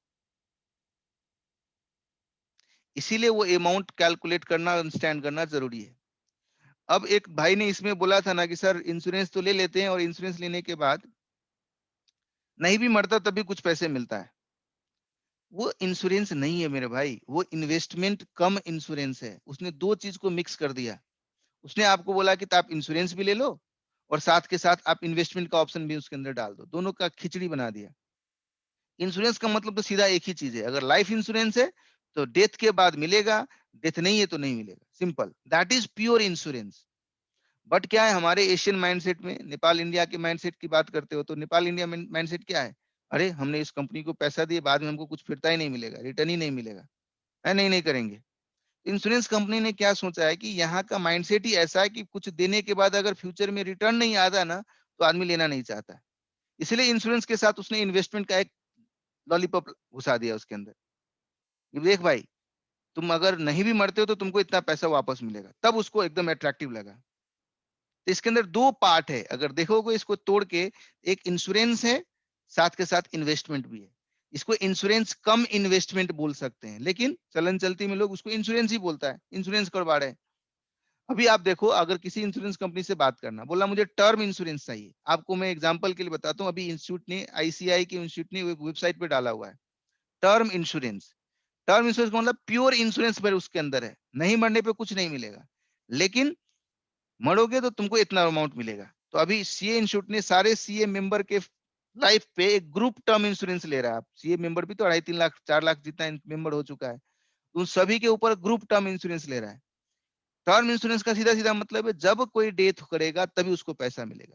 सो 10 लाख रुपए का सम एश्योर्ड के लिए एवरी ईयर 4 से 5 से 6 से एज के कैटेगरी में, क्योंकि जो यंग एज का है उसका डेथ पोटेंशियल कम होता है, इसीलिए इंश्योरेंस कंपनी उसको कम प्रीमियम देता है। जो हायर एज का है उसका डेथ पोटेंशियल ज्यादा होता है, उसको ज्यादा लेता है। तो आप लोग अगर इंस्टीट्यूट का वेबसाइट देखेंगे, मैं आपको दिखाई देता हूँ।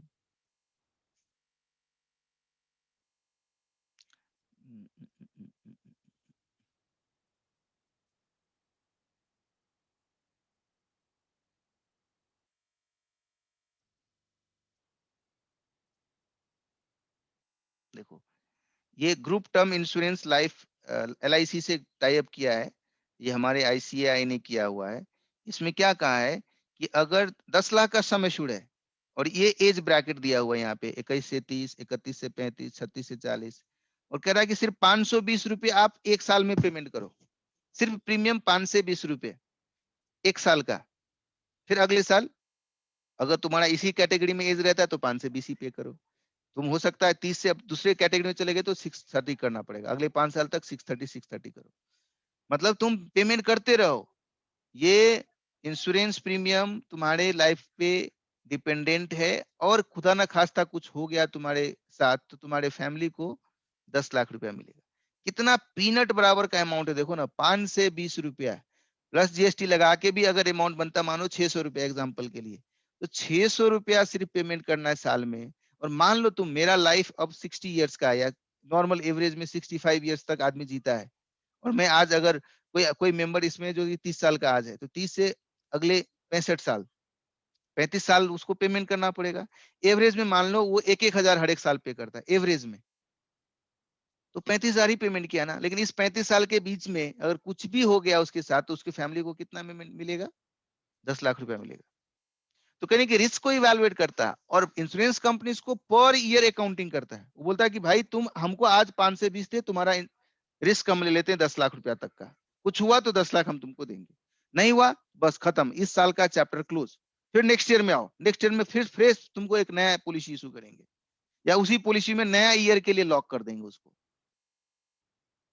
तो इस तरीके से रिस्क को हेज करने के लिए बहुत मिनिमल अमाउंट के प्रीमियम दे के हम इंश्योरेंस ले सकते हैं।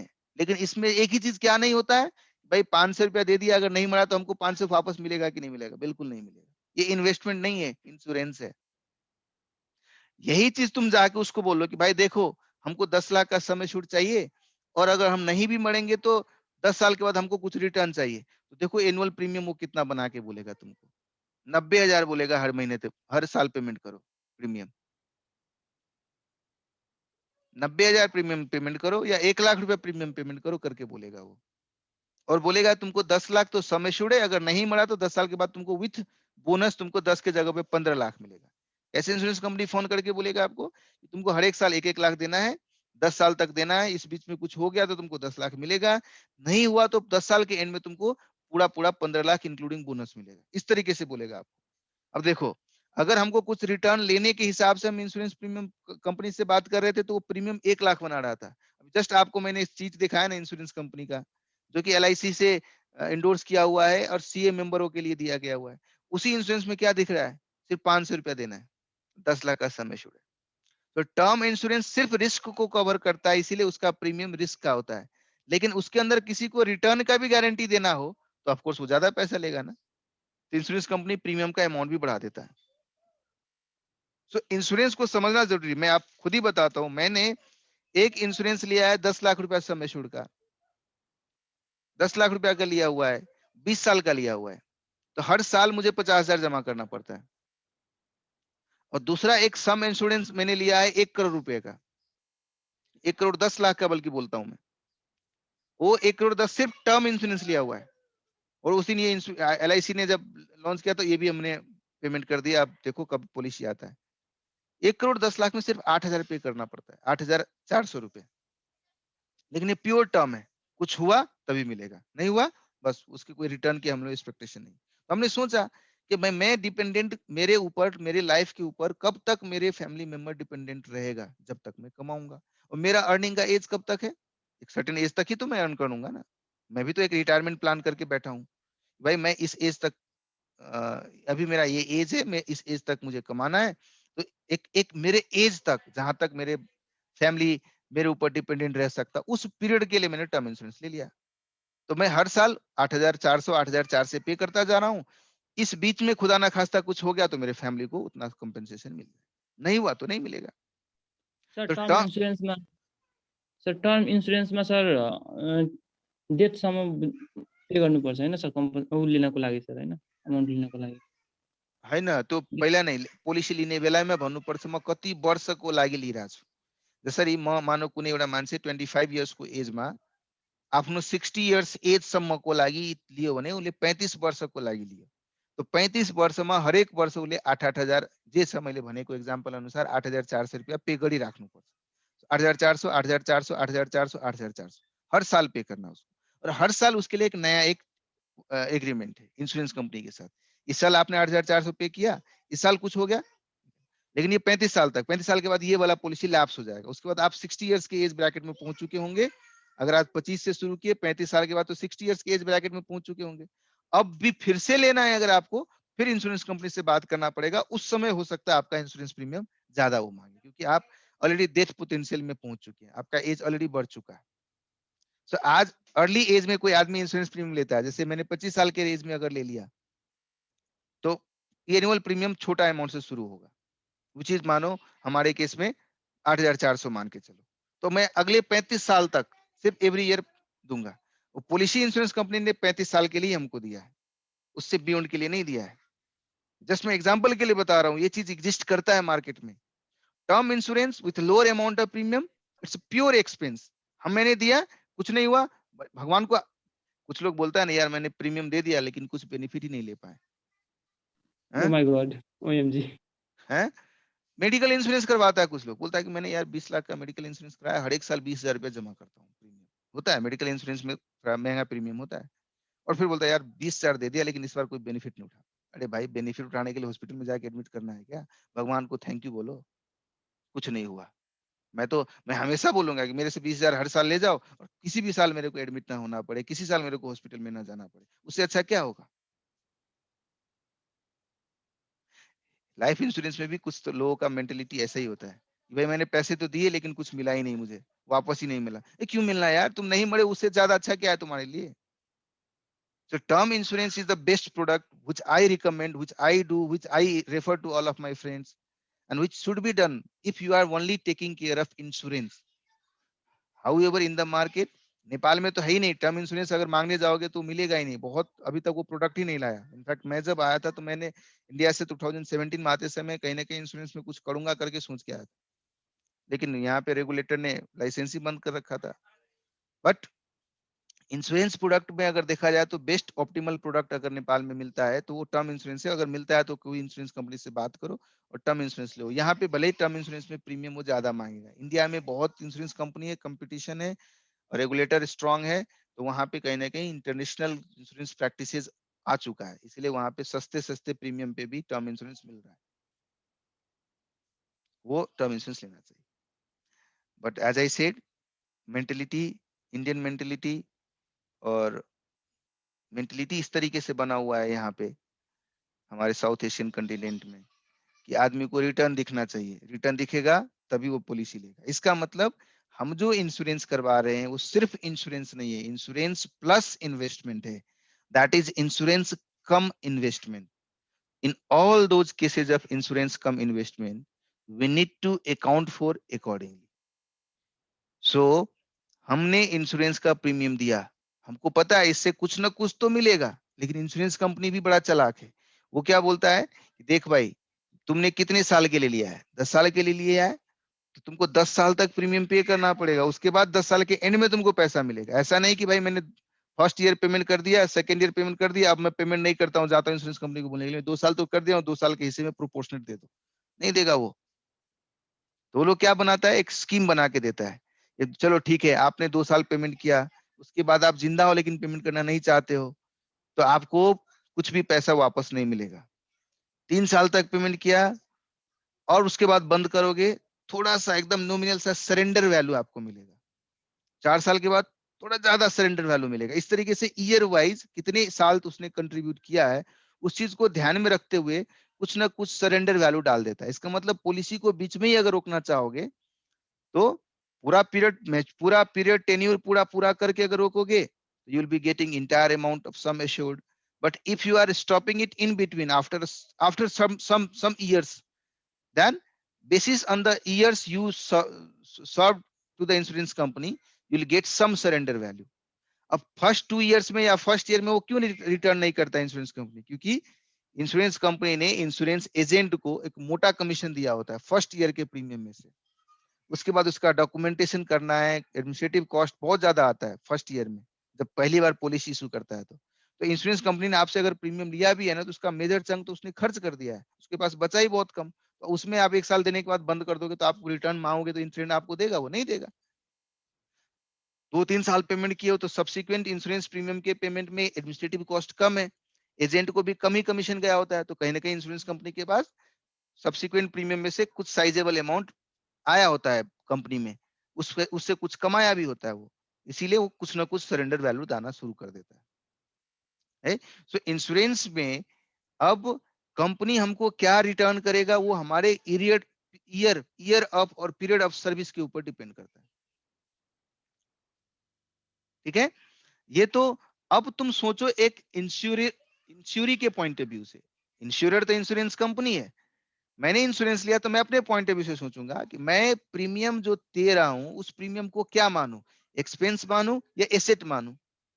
क्योंकि देखो एसेट के डेफिनेशन क्या कहता है कि फ्यूचर में एक इकोनॉमिक बेनिफिट होगा, तब उसको हम एसेट मानते हैं। हम आज प्रीमियम दिए, मेरे इंश्योरेंस में इन्वेस्टमेंट भी घुसा हुआ है, इसीलिए मैं बात कर रहा हूं। अगर टर्म इंश्योरेंस है तो भाई इसको एसेट मानने की जरूरत ही नहीं है ना, सीधा एक्सपेंस मानो ना, रिटर्न आएगा उसका गारंटी थोड़ी ना है।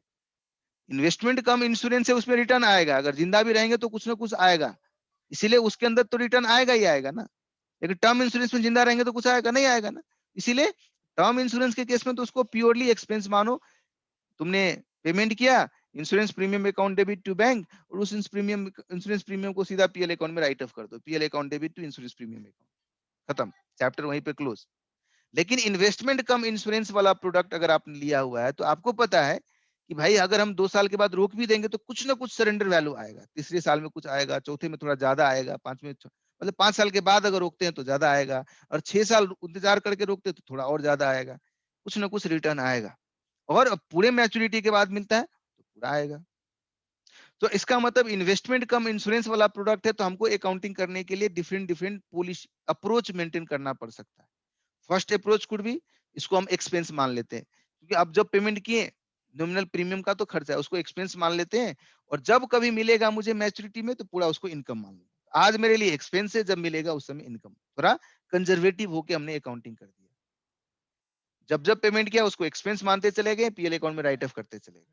जब जाके 10 साल के बाद आएगा उसको पूरे इनकम मान लेंगे, उस पूरे इनकम को फिर पीएल अकाउंट के थ्रू आउट कर देंगे। एक अप्रोच ये हुआ, ये ज्यादा कंजर्वेटिव दिखा।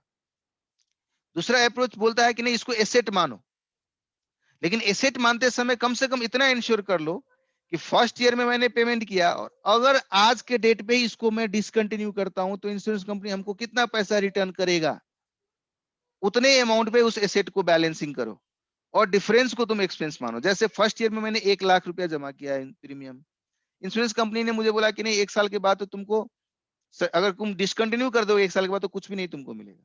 इसका मतलब मैं हमेशा अपने उस एसेट अकाउंट को, उस इन्वेस्टमेंट अकाउंट को मार्क टू मार्केट करूंगा। अगर आज ही इसको डिसकंटिन्यू करना पड़ गया तो हमको क्या मिलेगा उसी वैल्यू में उसको दिखाऊंगा, कैरी करूंगा उसी वैल्यू में। और उस वैल्यू में कैरी करते समय 1 लाख का इस डेबिट किया हुआ अकाउंट अगर एंड में 1 साल के एंड में 0 बन जाता है, इसका मतलब उसको कितना मिला आपको, कुछ नहीं रिटर्न आया ना, तो पूरा 1 लाख रुपया उसमें पीएल अकाउंट में राइट ऑफ कर दे। जैसे एसेट को डेप्रिशिएट करते हैं ना, वैसे इसको भी डेप्रिशिएट कर देंगे by comparing with the surrender value. Second year में गए, फिर 1 लाख हमने पेमेंट किया हुआ था। अब इंश्योरेंस कंपनी से बात करते, भाई अब 2 साल में अगर मैं सरेंडर करता हूं तो हमको कितना दोगे? बोलता 2 साल में करोगे तो तुमको 40,000 देंगे। मेरे अकाउंट में डेबिट कितना है अब सेकेंड ईयर में? फर्स्ट ईयर का 1 लाख तो राइट ऑफ हो चुका था, जीरो बन चुका था। सेकेंड ईयर में 1 लाख दिया था, मेरे इन्वेस्टमेंट अकाउंट में 1 लाख दिखा था डेबिट, लेकिन सरेंडर वैल्यू बोलता है तुमको हम 40,000 देंगे। 60,000 तो फिर भी कम हुआ ना। अब 60,000 को पीएल अकाउंट में राइट ऑफ कर दिया। थर्ड ईयर में प्रवेश किए, ये सरेंडर एक्चुअल में नहीं हो रहा है, लेकिन बुक्स बनाते समय, बुक्स के बैलेंस कैलकुलेट करते समय हम सरेंडर वैल्यू पे लाके उसको कैलकुलेट करते हैं। Again keep it in your mind, we are not actually surrendering but we are making it mark to market। अगर आज होता तो क्या वैल्यू होता, उसी वैल्यू पे मैं दिखाऊंगा।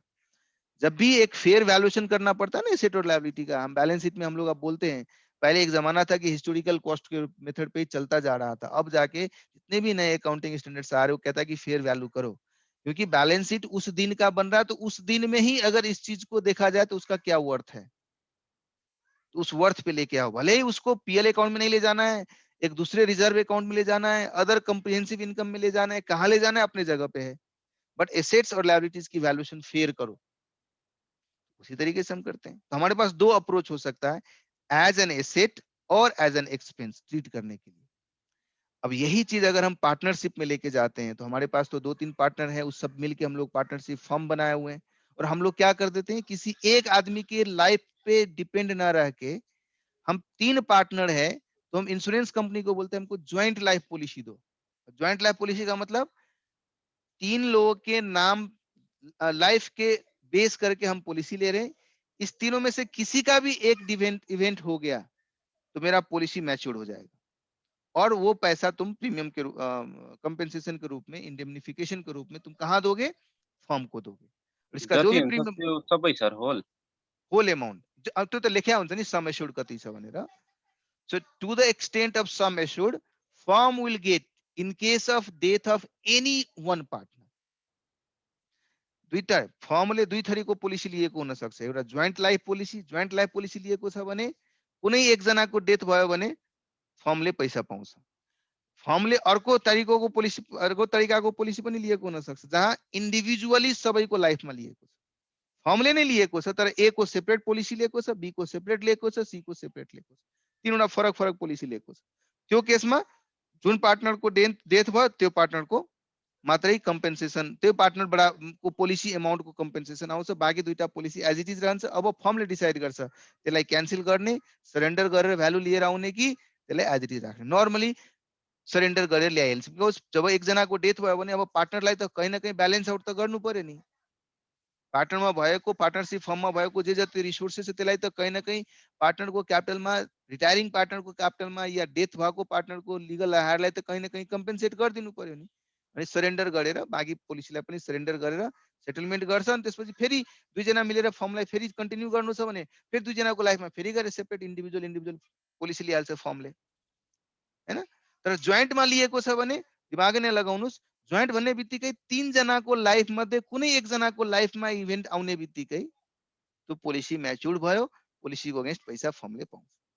अब पोलिसीको अकाउन्टिङ कसरी गर्ने, भर्खरै मैले भने थिएँ इन्डिभिजुअल क्यापेसिटीमा म कसरी अकाउन्टिङ गर्छु त्यही अनुसार फर्ममा पनि गर्छु। मैले प्रिमियम फर्मबाट तिर्दाखेरि फर्मको लागि त्यसलाई एक्सपेन्स मान्ने कि फर्मको लागि त्यसलाई एसेट मान्ने, दुईटा अप्रोच छ, जुन मान्नुहुन्छ त्यसरी गर्नुस् है। सो अब ब्रेक पछि हामीले 15 मिनटको ब्रेक पछि यसका अकाउन्टिङ सिक्नेछौँ दुई डिफरेन्ट मेथडहरूबाट। र त्यो खण्डमा आउने क्वेसनहरूमा जो एउटा एक्स्ट्रा एलिमेन्ट दिएको हुन सक्छ, भाइ ज्वाइन्ट लाइफ पोलिसी पनि लिएको छ यिनीहरूले, र ज्वाइन्ट लाइफ पोलिसी यदि एक्सपेन्सको रूपमा लिएको छ भने ब्यालेन्स सिटमा त्यो अमाउन्ट देखिँदैन होला, तर सरेन्डर भएर केही न केही त पैसा आउँछ जब कुनै एउटा पार्टनर रिटायर भइरहेछ र पोलिसीलाई डिस्कन्टिन्यू गर्ने निर्णय लियो भने। त्यहाँ ब्यालेन्स सिटमा नभइकन पनि इन्स्योरेन्स कम्पनीबाट केही पैसा आयो भने त्यो पैसाको बेनिफिट त बाँडिदिनु पर्यो नि पार्टनरहरूलाई। सर नर्मली एक्सपेन्स भनेर मान्छ हैन? नर्मली एक्सपेन्स मानिन्छ, which is highly conservative, more conservative. तर एसेट मान्दाखेरि पनि नुकसान छैन, एसेट पनि मान्न सकिन्छ, बिकज एसेट मान्दाखेरि पनि कहीँ न कहीँ हामी मार्क टु मार्केट गरिरहन्छ। हरेक इयरको एन्डमा यसको फेयर भ्यालु सरेन्डर भ्यालुसँग कम्पेयर गरिरहन्छ। सरेन्डर भ्यालुसँग कम्पेयर गर्नुको मतलब सिधा तपाईले कमसेकम त्यति अमाउन्ट मात्रै त्यसलाई एसेट मानिरहनु भएको छ जति तपाईले पाउनुहुन्छ। ब्यालेन्सलाई त पीएल एकाउन्टमा चार्ज गरि नै दिनुहुन्छ। सो हामी एकाउन्टिङ पढ्छौँ अहिले एकछिनमा, त्यसपछि त्यस सम्बन्धी डिस्कस गर्छौँ है। अहिलेको लागि let's have a break for 15 minutes. After the break will start again है। ल टेक केयर।